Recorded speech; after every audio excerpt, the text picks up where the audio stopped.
আর এবার নজর রাখতে হচ্ছে লাটাগুড়ির দিকে। লাটাগুড়িতে শিশু মৃত্যুকে কেন্দ্র করে ব্যাপক উত্তেজনা, জাতীয় সড়কে গাড়িতে ভাঙচুর। ক্রান্তি মোড় এলাকায় 1.5 মাসের শিশুর মৃত্যু, স্বাস্থ্য কেন্দ্রে চিকিৎসা বিভ্রাটে এই শিশু মৃত্যুর অভিযোগ। ঠিক কি ঘটনার ডিটেল জানাবে রকি রয়েছে আমার সঙ্গে। রকি, কি ঘটনা ঘটেছে, কি পরিস্থিতি এই মুহূর্তে সেখানে?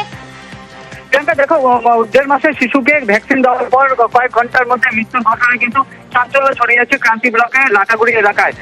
তার পরিবার সূত্রে অভিযোগ যে সেই 1.5 মাসের শিশুকে ভ্যাকসিন দেওয়া হয়েছিল এবং ভ্যাকসিন দেওয়ার কিছুক্ষণ পরেই তার নাক মুখ দিয়ে রক্ত বেরোতে থাকে এবং তাকে আশঙ্কাজনক অবস্থায় কিন্তু জলপাইগুড়ি নিয়ে যাওয়া হয়। সেখানে নিয়ে গেলে তার সেই শিশুকে মৃত্যু বলে ঘোষণা করা হয়।